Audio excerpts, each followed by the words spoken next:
พี่น้องเลยพวกทางพี่น้องมันโคกบ่วายพากันเบิ่งลำเรื่องจนแจ้งจนหุ่งหอบสาดหอบเสื้อพากันเมื่ออะไรบัดนี้เนาะต้องปกกันตอนเศร้าปะลุงไงบัดนี้เนาะแมงเตอร์กับไว้ลงไปถ่ายบรรยากาศตอนกลางคืนให้พี่ให้น้องเบิ่งเลยจนนั้นหากับเมื่อนางงามเพิ่นมุกอีดอม่วนวะดิหากับเมื่อเงินหนูพ่อเขาเงินหนูจุบเด้ไปเมื่อม่วนม่วนอยู่บ่ทอบ้านอื่นบ่ทอบ้านคนแต้เพิ่นว่าเงินบ่พอมันเก่าครึ่งนึงก่อนเนาะพี่น้องเอ้ยเพิ่นก็ม่วนเพราะเพิ่นอยู่จนแจ้งจนหุ่งกำลังหอบเมื่อเนาะแม่ป้าเราว่าม่วนอยู่หาบ่ซ้ำบ้านคนแต้เราบ้านคนแต้ม่วนกว่าเราว่า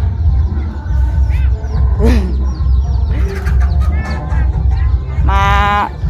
เก็บขยะบัดนี้ตอนเช้าเนาะหลังจากที่ว่าแล้วเรียกงานบุญงานศีลพี่น้องเลยเนาะหาปวดหาเก็บก่อนถูกกินแม่นเขาเก็บขยะไปแม่นเฮาคือแต่เก่าแล้วบาลูกเลยปีทอปีนี้บ่อันนั่นลายไปเลยเนาะม่วนบ่โอ้เนาะสรุปแล้วมีแต่ทั้งพี่น้องมันโคกวายเนาะหลายเนาะพากันไล่เสียเมื่อเอาไปป้านั่นมาบ่ซ้ำบ้านคนแต้ม่วนเพิ่นอ่ะอันเก่าวะอันเก่าดินเรื่องไม้วะยันคณะเก่าซื่อ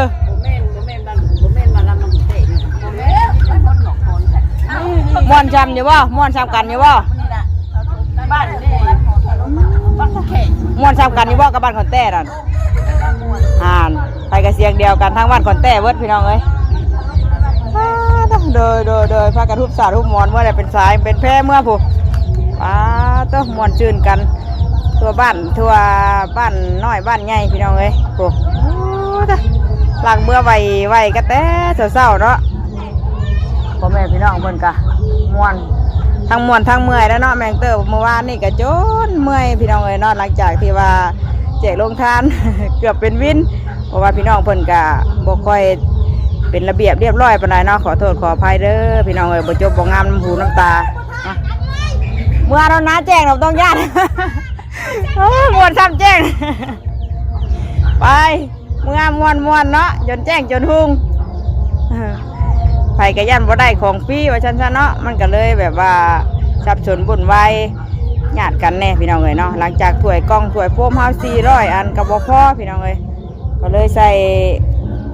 อันถุงให้เพิ่นเมื่อฝากลูกฝากเต้าเนาะเมื่อตอนลูกตอนเต้าเอาใส่ถุงพลาสติกเอาเนาะหลังจากนั้นก็ไปซื้อเอาถุงต่อ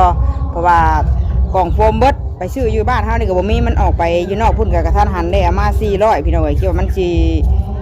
อันก็ว่าถือว่าหลายเติบได้เนาะ400กล่องวันนี้บ่พอ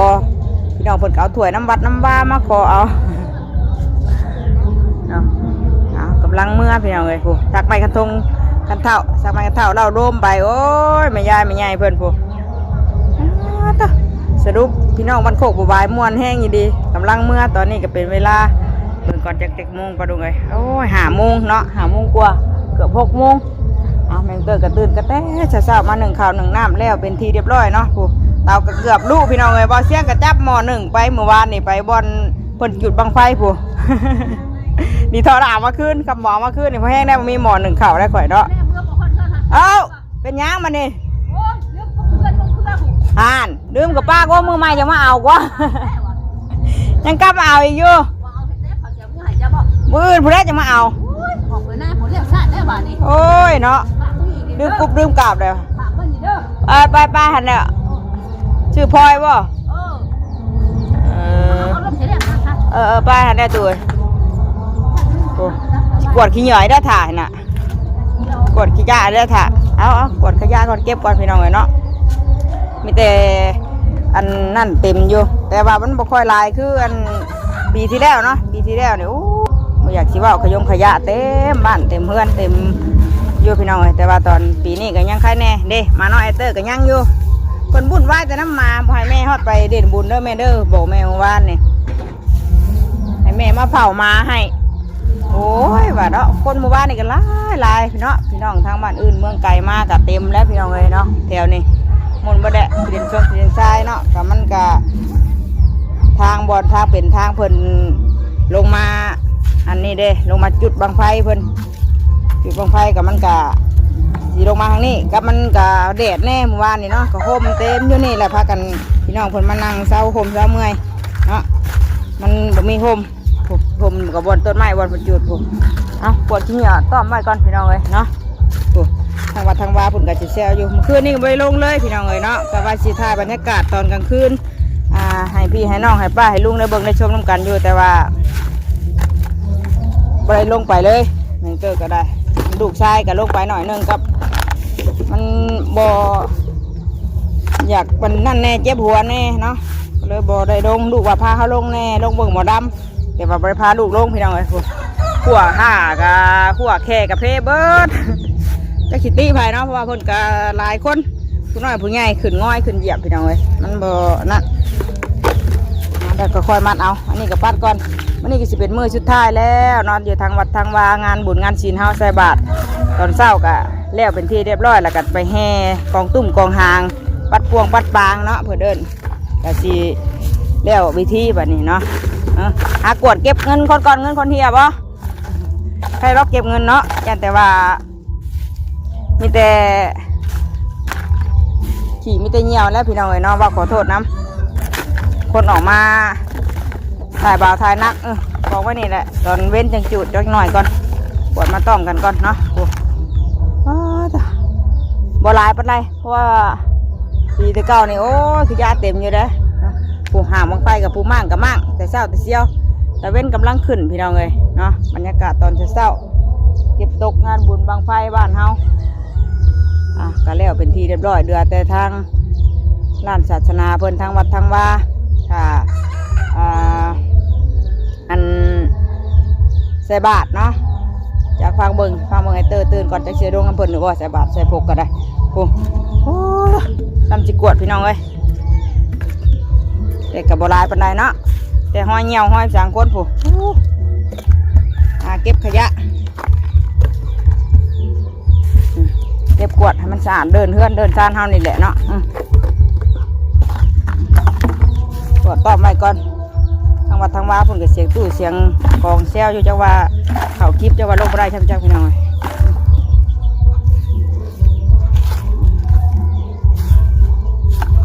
หลายคน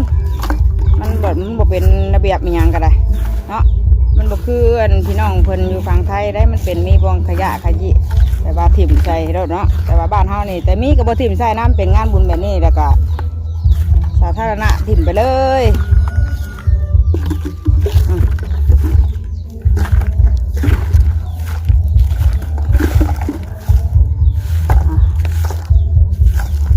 จุดมันตอบไปก่อน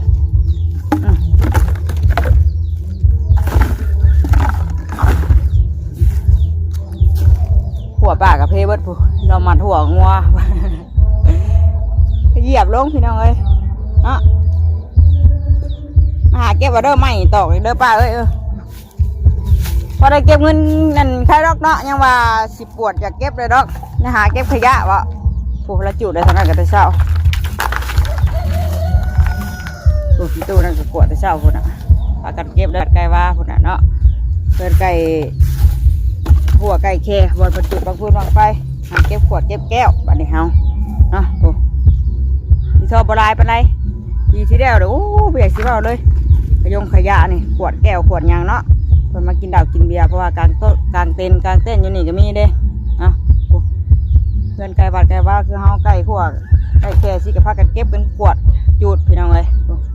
เนาะบรรยากาศตอนเช้า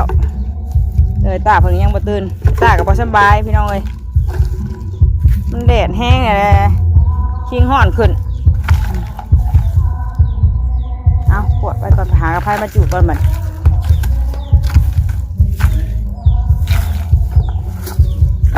ตอนเว้นยามว่ามันแดดห่อนนะมัน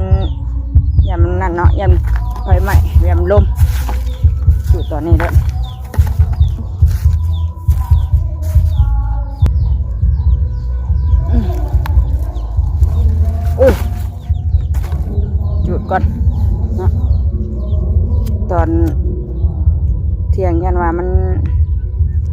สวยอย่ามันลมอย่ามันไหม้ไปสิพี่น้อยเก็บจุดไปน้ำผู้ม่วนก็ม่วนแห้งเนาะแจ้งจนรุ่งเสียงตู้เสียงกองพอยังดังสนั่นอยู่พี่น้องเอ้ย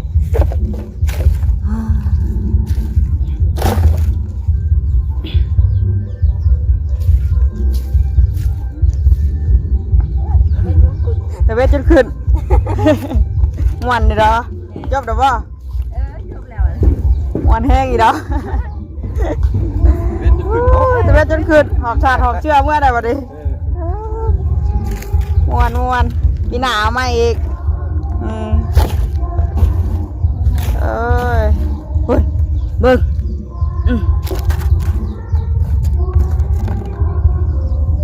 อาการล้างเมื่อเลย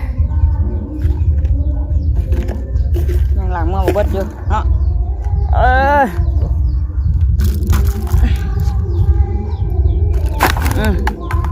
ทางเก็บขยะพี่น้องเอ้ย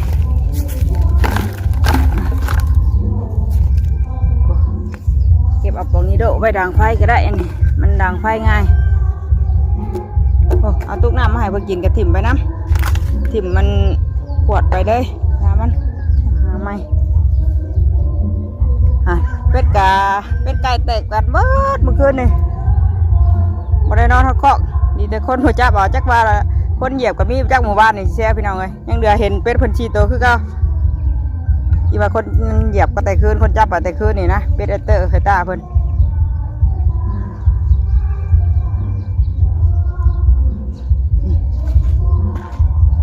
จุดที่เหนียวก่อน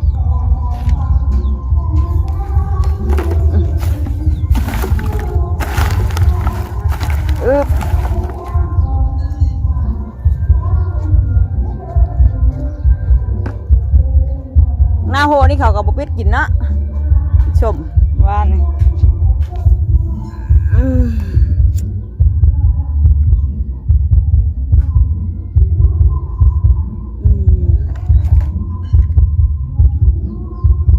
จุดที่อยู่ก่อนเด้อไปดูไปหาเก็บจุดก่อนหน้าที่เฮาบัดหน้าที่เพิ่นก็เบิ่งมองไฟพากันดิดกินเมื่อเนาะหน้าที่เฮาเก็บปวดจุดบัดเพื่อนเฮาอยู่นี่เด้บ่จุดไฟสิมันจุดให้เฮา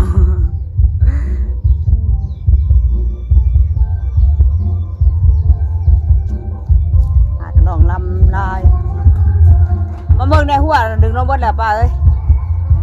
หาเก็บรถ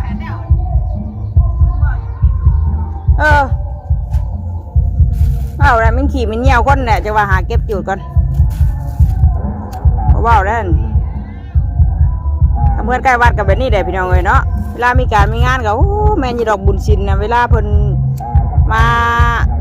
เบามานักก็อยู่แถวแคบหัวแคบแค่นี่อยู่จนบ่ได้พุ่นแหละบ้านเฮาผู้คนกับข่าวของน้ำขอข่าวของน้ำของในก็ได้เนาะแต่ว่าผู้คนนี่มันมักง่ายบ้ายง่ายกะแคมขันให้ขันหน้าแคมหัวแคมแค่แล้วพี่น้องเลย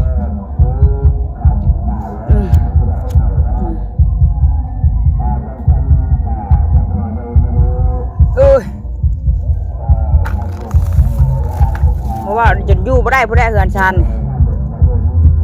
ถ้าหลายมือไปผู้ใดนี่กับฝนตกลงชายคาดดอกเนาะ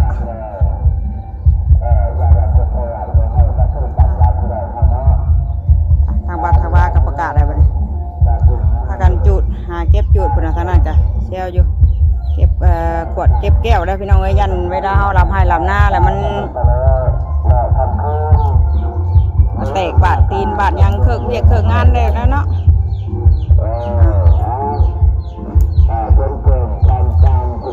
แจ้งจากบ้าง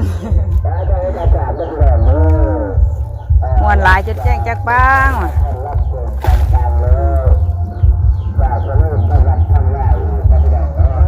ยังลงใส่บาทแล้วแบบนี้เนาะใช่กะยังอีกรอบหนึ่งเลยพี่น้องเลยเนาะนี่ของตุ้มของหางเฮานี่กะสิมีไปอีกเนาะไปปัดพวกปัดปางปัดสิ่งบดีออกจากบ้านจากเมืองอะไรเนาะเปิดเบ้านี่กะเป็นเอิญปัดพวกปัดปางมือสุดท้ายมือนี้เนาะใส่บาท16กะมือนี้ใส่บาทแล้วก็สิไปทางพูดแหละ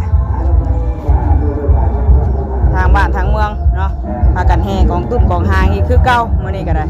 สิได้ไปน้ำหมู่อยู่บ่ได้ได้ไรสภาพนี้คือสิบ่ได้ไปดอกพี่น้องเอ้ยเก็บทั้งบ้านทั้งเรือนเฮาก่อนเอ้ย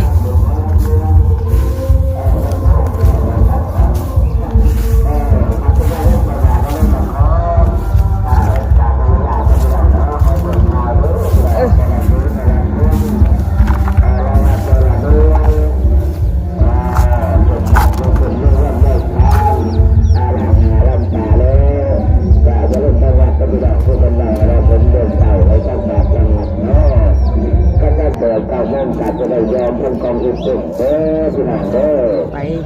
เอาอีตุ้มต่อพอทางศิลปะเกิดประกาศมาเลยบ่เห็นอยู่บ่เป็นลูกคนกู้คนกราบดิพอเด้อพอเจ้าเด้อเจ็บแขนเจ็บขากันยังพากันมาเนาะมามวนมาชื่นที่ไผ่เด้อพี่น้องเอ้ยโอ้ลืมฮอดกุ๊กกลับมาเอากุ๊กอีกไม่ไงเพิ่น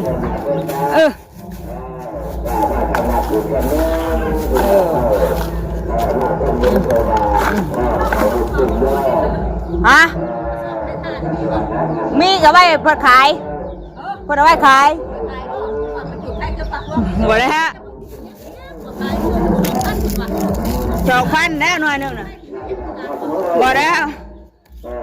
เพิ่นเก็บไว้ขายอยู่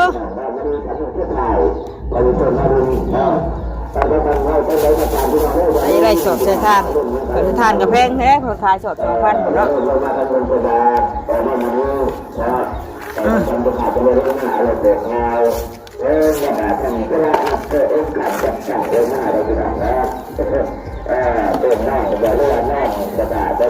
หลังเมื่ออยู่มีได้เพิ่นกับผู้เพิ่นเมื่อแต่โดนกับเมื่อผู้หากกับชิเมื่อกับนี้หากกับเมื่อติแกงคักปัญญังแหลดจนขึ้นแต่เว้นจนขึ้นเมื่อพอดีไปนอนเลยมันม่วนบ่หำเบิ่งน้ำเดืองนะม่วนบ่ม่วนแห้งติจนแจ้งไปเมื่อพากันล้างเมื่อเลยม่วนแห้งไปบ้านใดกันแบบนี้เราอะจังม่วนเพิ่นมักม่วนเลยเราเนาะไปบ้านใดก็จนแจ้งแต่บ้านยังบ่ม่วนคักบ่ได้เพิ่นว่ามันบ่แต่นั่นตึมไรเงินบ่จุบมันเด้พี่น้องเลยก็เมื่อที่ตุม่วนบ่ม่วนอยู่บ่โยพุทธคนก็ว่าบ่ม่วนชาวบ้านคอนแต้ว่ะว่าคอนแต้มันจ้างแพงนี่จ้างมาแพงกับม่วนเนาะคือเปรียบใจจ้างเลยผมจ้างเท่าไรบ่ป้าน้ำเรื่องนี่ป้าน้ำเรื่องนี่จ้างเท่าไรบ่30 ล้านบ่หรือ30กว่านี่แหละฮะ47 48มันก็ลื่นแล้วบ่เนาะคณะมันก็บ่คือกันเปรียบใส่คือของอยู่ของกินนี่แหละเฮาก็จักอยู่พี่น้องเอ้ยเนาะมีหยังคือกันอันนี้ก็คือกันเปรียบใส่คือหมอน้ำเรื่องนี่ก็เฮาก็จักอยู่ว่าตัวใดมันม่วนตัวใดมันนั่นแต่ว่าเงินคำที่เก็บน้ำบ้านน้ำเมืองนี่มาจ้างหมอน้ำเรื่องให้พี่ให้น้องเบิ่งนี่ก็มันก็บ่พอว่าซั่นซะเนาะเงินบ่พอเงินบ่จุบมันแล้วก็เอาได้ซ้ำนี้นะคือเสื้อผ้าเฮาก็จักคือกันว่าตัวใดดีตัวใดคักเนาะมันก็ต่างราคามันได้พี่น้องเอ้ยคือเปรียบใส่ของอยู่ของกินก็คือกันเฮาก็จักอยู่ว่าตัวนี้แซ่บตัวใดแซ่บนะเนาะแต่ว่าเงินเฮาบ่จุบเฮาสิไปกินตัวแซ่บมันก็เป็นไปบ่ได้พี่น้องเอ้ยอันนี้ก็คือกันแหละเนาะเงินเฮาบ่พอก็กินตัวมันถูกไปก่อนกินของถูกนั่นแหละตามฐานะหนะว่าซั่นซะเนาะอันนี้ก็เก็บเงินน้ำบ้านน้ำเมืองนี่แหละพี่น้องเอ้ยมาจ้างหมอน้ำเรื่องให้พี่ให้น้องเบิ่งกันเนาะเก็บเงินซื้อบางพื้นบางไฟกันน้ำชาวบ้านชาวเมืองนี่แหละเนาะมาสมทบกันรวมกันมาให้พี่ให้น้องได้เบิ่งได้ชมเนาะยังหลอกยังลำอยู่กับเมื่อม่วนซื่นกันทั้งบ้านน้อยบ้านเฮาเนาะบ้านอื่นเมืองไกลวนม่วนกันแล้วเก็บขวดมือหายน้ำมันแล้วเลย